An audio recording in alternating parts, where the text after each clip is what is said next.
കോൺഗ്രസ് പാർട്ടിയും ശശി തരൂരും തമ്മിൽ വാക്പോര് കനക്കുന്നു. തരൂരിന്റെ പ്രസ്താവനയെ പരിഹസിച്ചുകൊണ്ട് കോൺഗ്രസ് നേതാവ് പവൻ രേഖ രംഗത്ത് വന്നതോടുകൂടി തന്നെ വിവാദം പൊട്ടിപ്പുറപ്പെട്ടിരിക്കുകയാണ് എന്നതാണ് വാസ്തവം. പ്രധാനമന്ത്രി നരേന്ദ്രമോദിയോടുള്ള സ്നേഹം ലോകത്തിന്റെ അതിരുകൾ കടന്നിരിക്കുന്നുവെന്നും മോദി പറയാത്ത കാര്യങ്ങൾ പോലും തരൂരിന് ഇപ്പോൾ കേൾക്കാൻ കഴിയുന്നു എന്ന വലിയൊരു വിമർശനമാണ് പവൻ രേഖ ഇപ്പോൾ ശശി തരൂരിനെതിരെ ഉന്നയിച്ചിരിക്കുന്നത്.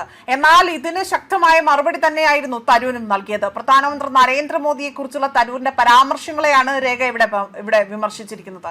മോദി പറഞ്ഞിട്ടില്ലാത്ത കാര്യങ്ങൾ പോലും തരൂരിന് കേൾക്കാൻ കഴിയുമെന്നതും വലിയൊരു പരിഹാസമായി ഉന്നയിക്കുന്നു. G7 ഉച്ചകോടിയുമായി ബന്ധപ്പെട്ട ഔദ്യോഗിക രേഖകളിൽ ഇല്ലാത്ത കാര്യങ്ങൾ തരൂർ ഉദ്ധരിക്കുന്നുവെന്ന ആരോപണമാണ് അദ്ദേഹം ഉന്നയിച്ചത്.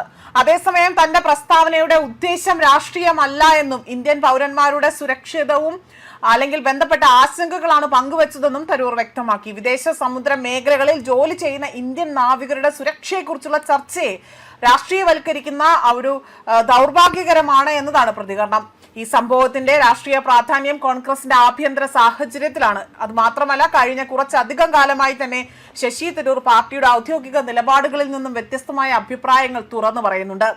ദേശീയ സുരക്ഷ, വിദേശ നയം, വികസന വിഷയങ്ങൾ തുടങ്ങിയ മേഖലകളിൽ അദ്ദേഹം പലപ്പോഴും പാർട്ടി നേതൃത്വത്തെക്കാൾ മിതമായതോ അല്ലെങ്കിൽ സ്വതന്ത്രമായതോ ആയ നിലപാടുകൾ സ്വീകരിക്കുകയും ചെയ്യുന്നുണ്ട്. അതുമാത്രമല്ല, പവൻ രേഖയുടെ വിമർശനം വ്യക്തിപരമായ പ്രതികരണമാണ് എന്നതിനേക്കാൾ ഇവിടെ പാർട്ടിയിലെ ഒരു വിഭാഗത്തിന്റെ അതൃപ്തിയുടെ പ്രകടനമായാണ് രാഷ്ട്രീയ നിരീക്ഷകർ കണക്കാക്കുന്നത്. പ്രത്യേകിച്ച് തരൂർ ദേശീയ രാഷ്ട്രീയത്തിൽ കൂടുതൽ സ്വാതന്ത്ര്യമായ ഇമേജ് വളർത്തുന്ന സാഹചര്യത്തിൽ പാർട്ടിക്കുള്ളിലെ ചില നേതാക്കൾക്ക് അത് അസ്വസ്ഥത സൃഷ്ടിക്കുമെന്ന വിലയിരുത്തലും ഉയരുന്നുണ്ട്. മറുവശത്ത് തരൂർ നൽകിയ മറുപടിയും ശ്രദ്ധേയമാണ്.